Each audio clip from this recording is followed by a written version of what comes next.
Okay, Bismillahirrahmanirrahim. Assalamu alaikum. This is lecture number 13.2, and we will continue with the discussion of GDP, which we were talking of.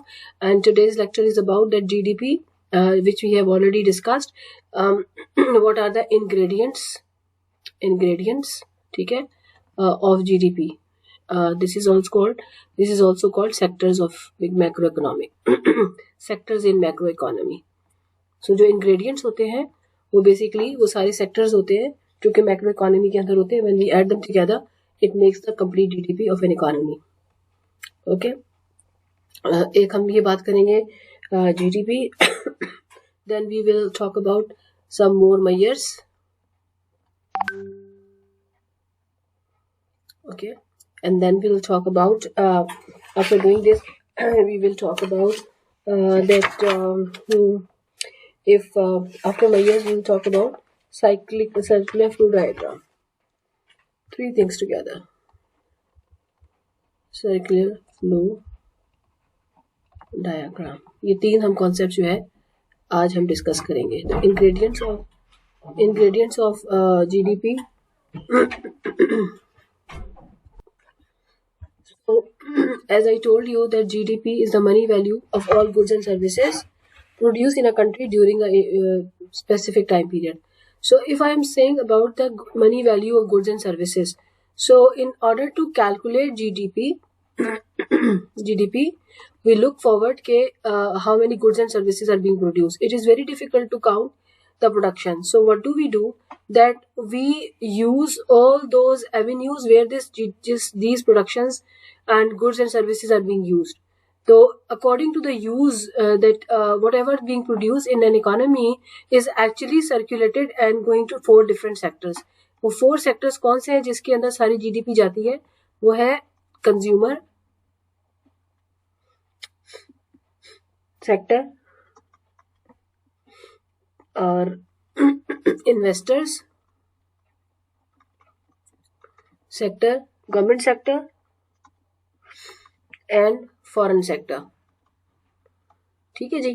अब क्या होता है, जितनी भी चीजें produce होती हैं वो कंज्यूमर यूज करते हैं या इन्वेस्टर उसको यूज करते हैं या गवर्नमेंट यूज करती है या फिर वो फॉरेन सेक्टर में एक्सपोर्ट या इंपोर्ट हो रही होती है. ठीक है. तो अब इसको जो है it's called C, it is called I, C I, इसको कहते हैं जी, सिंबल्स हैं ये इसके. और फॉरेन सेक्टर को हम लिखते हैं X minus M, X for exports and M for imports.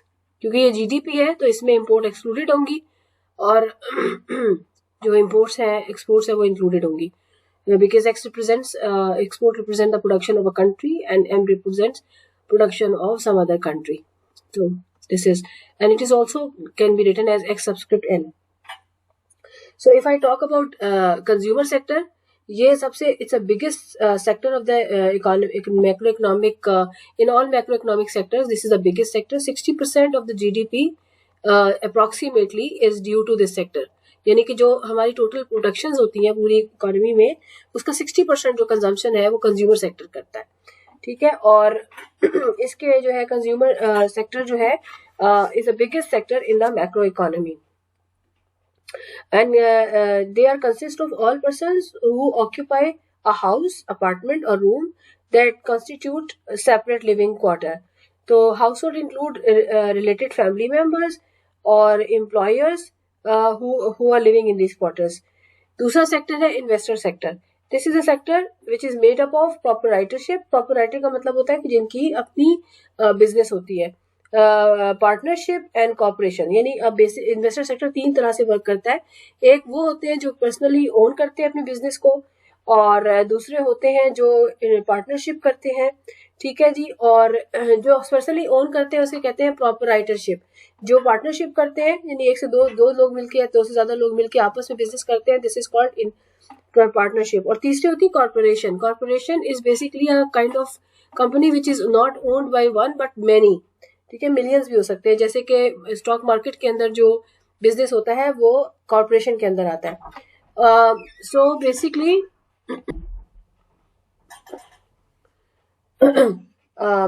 इसके अलावा जो है नेक्स्ट है government sector. It's a third sector in the public, is called the public sector, which include all local, state and federal level of government. Local government जो होती है, जो म्यूनिसिपल्स होती हैं, जो फेडरल गवर्नमेंट होती है, जो पूरा गवर्नमेंट फेडरल लेवल पे होती है, इस तरह प्रोविंशियल गवर्नमेंट होती है। तो जब हम when we talk about the government sector we mean everything. Foreign sector में एक्सपोर्ट्स और इम्पोर्ट्स शामिल है, एक्सपोर्ट्स को इंक्लूडेड करते हैं और इम्पोर्ट्स को एक्सपोर्ट करते हैं। So basically if you want to measure GDP which is reflected by symbol Y, तो हम इसको लिखते हैं it is equals to consumer sector plus business sector plus government sector plus foreign sector, which is xn or x minus m. So this is a identity. This is called an identity. इसको equation ही identity कहते हैं और it is identity of GDP. So if you want to get the numerical number of the GDP, you just add all of them together. तो once we have GDP, उसके बाद so if we have GDP, we can get GNP. और जब हमारे पास GNP, तो GNP कैसे निकलेगी? GNP is equals to वही जीडीपी। अब इसमें हमने क्या ऐड करना है? हमने इसमें जो हमारे Pakistanis who are working outside are the part of GNP of Pakistan and those foreigners who are working in Pakistan they are not the part of GNP of Pakistan. तो हमें पाकिस्तान में नेशनल्स जो फॉरेन कंट्रीज में काम कर रहे हैं, we need to add them and we have to subtract the foreigners income. तो हम उसे क्या कहते हैं? उसको हम all together we call it plus net factor income from abroad. ये पूरा वो जो मैंने इतनी लंबी कहानी बताई वो इसमें कवर हो रही है। नेट का मतलब होता है जो आ रहा है वो ऐड हो गया और जो जा रहा है वो सब्ट्रैक्ट हो गया। So net factor income, factor कौन से होते हैं? फैक्टर ऑफ प्रोडक्शन और income from abroad. So from GDP we can get GNP. अब सॉरी, जीएनपी से हम लेते हैं national income. National income is the income of all nationals, यानी जितने भी आपके फैक्टर ऑफ प्रोडक्शन जो अर्न करते हैं वो अगर हम उसको ऐड कर दें तो we will get national income. Now we can also calculate this national income right from GNP. We already have got GNP number which is in front of us. So what we will do, उसमें से हमने एक चीज subtract करनी है और एक चीज ऐड करनी है. Now what we are talking of, we are talking of national income. National income क्या होती है? The income earned by all national of an economy. ठीक है जी. तो जो इनकम है, जब if you think of yourself as a household and you're talking about your income, so once you are thinking that how much income you would have, so you will subtract the taxes you will have to pay. That does not become the part of your income. Similarly, if you are getting some scholarship or subsidies or some grants from the government or from some resource, so you would make it a part of your income. Similarly, once we talk about the national income, we subtract all the taxes which has to be paid by the nationals from the GNP, and we will add all the subsidies or the grants which the people are receiving. तो हम इसको कैसे मान करते हैं? If we want to get national income, तो GNP से taxes निकालेंगे जो लोग पे कर रहे हैं और जो उनको ग्रांट्स मिल रही है उसको हम ऐड करेंगे. तो जो टैक्सेस होते हैं उनका नाम होता है इनडायरेक्ट बिजनेस टैक्सेस. ठीक है जी. और इसमें ऐड क्या करेंगे? जो सब्सिडीज मिल रही है. तो ये नेशनल इनकम बन जाएगी. अच्छा, नेशनल इनकम जो है वो बनती है, ये है national income personal disposable income, PDI. Disposable का मतलब होता है द इनकम, पर्सनल का मतलब होता है कि from the national income how much people are getting for their own as their income at their disposal. मतलब डिस्पोजेबल का मतलब है the income which is ready for use. तो ये है पर्सनल इनकम. ये थी national income, income of the entire economy. और ये पर्सनल डिस्पोजल के लोगों के पास क्या जा रहा है. तो हम क्या करते हैं कि जो आपके पास जो आपकी पर्सनल इनकम होती है, जो भी आपकी पर्सनल इनकम होती है उसमें से आप क्या सब्ट्रैक्ट करोगे तो वो डिस्पोजेबल इनकम बनेगी. डिस्पोजेबल इनकम का मतलब होती है कि ऐसी income now which is in your pocket and it is ready for use. You are not supposed to pay anything out of it except that you will spend that income for your own purpose. So that is called personal disposable income. So definitely what you will have to subtract, एक और taxes होते हैं जो इसमें से subtract होते हैं, वो होते हैं personal taxes. ठीक है। पर्सनल टैक्सेस जैसे होता है इनकम टैक्स हो गया या प्रॉपर्टी टैक्स हो गया, ये जब आप अपनी पर्सनल इनकम से निकालते हो तो वो जो इनकम बनती है वो बनती है पर्सनल डिस्पोजेबल इनकम। तो we are done with these topics के जीडीपी जो होती है उसके इंग्रेडिएंट्स क्या होते हैं, CGI होता है, और इससे मुख्तलिफ मेजर्स हम कैसे वर्कआउट करते हैं। From GDP we go to GNP, from GNP to we calculate national income, from national income we calculate national income से नहीं ले रहे, फिर हम पर्सनल इनकम से हम पर्सनल डिस्पोजेबल इनकम लेते हैं। So this is what we have done so far. उसके बाद नेक्स्ट है कि भाई ये जो सारा प्रोसेस है, ये हाउस होल्ड और इन्वेस्टर्स और ये सारा, तो ये किस तरीके से सर्कुलेट करता है या हाउ दे आर इंटरेक्टेड। तो this is called circular flow of economic activity. Circular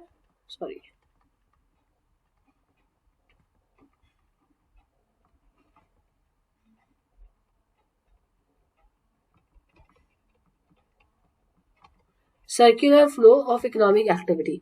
अब इसका मतलब क्या है, देखो हम अगर एज्यूम कर ले in order to understand this concept, वैसे तो हमने कहा कि 4 सेक्टर्स होते हैं, लेकिन to understand this concept we are considering 2 sectors. One is the business sector and second is the household sector. Economy में सिर्फ 2 सेक्टर्स है, बिजनेस सेक्टर है और हाउस होल्ड सेक्टर है। इसके अलावा 2 मार्केट्स है, एक इनपुट मार्केट है और एक आउटपुट मार्केट है। तो सपोज कर लें कि ये है हाउस होल्ड सेक्टर, ठीक है, और ये है आपका बिजनेस सेक्टर, ठीक है जी। और यहां पर आप ले लो market for goods and services, यानी ये बेसिकली क्या है, ये आउटपुट मार्केट है, आउटपुट मार्केट है, ठीक है। और नीचे जो है आप ले लो market for factor of production, market of factors of production, और दूसरी लफ्जों में से हम क्या कहेंगे, ये इनपुट मार्केट है, ठीक है जी। इसको मैं जरा ऐसे करके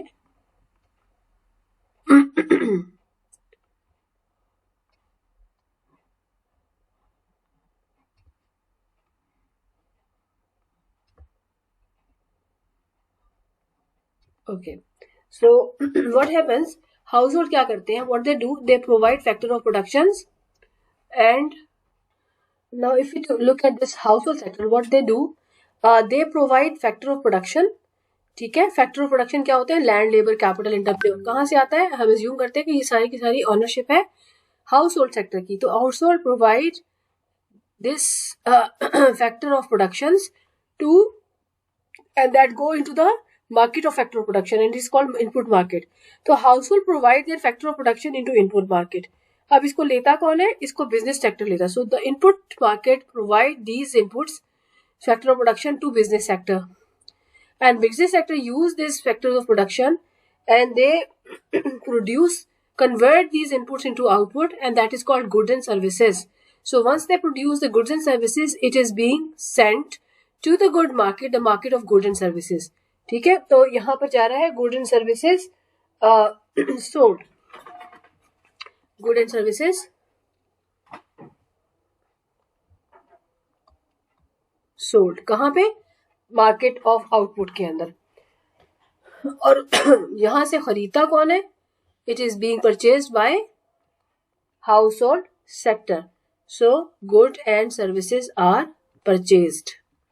सो व्हाट इज हैपनिंग के there is a transfer of factor of production from the household sector goes into the input market, taken by the business sector, converted into goods and services and sold in the output market, bought by the household sector. So this is called a flow. If you look at this, then what type of flow it is? It is a flow of physical things like goods and services and factor of production, which is going between household sector and the business sector through the markets of input and through the market of output. तो ये चीजों का flow है या physical flow है। अब इसके result में होता क्या है, बिजनेस सेक्टर क्योंकि दे बाय ये बाय करते हैं फैक्टर ऑफ प्रोडक्शन, तो इसके रिजल्ट में when they pay to the factor of production, this payment becomes the income to the factor of production. So business sector pay एक मिनट में इसको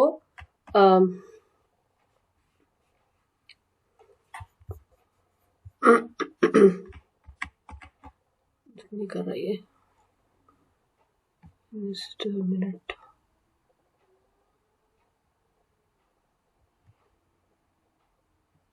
Eraser.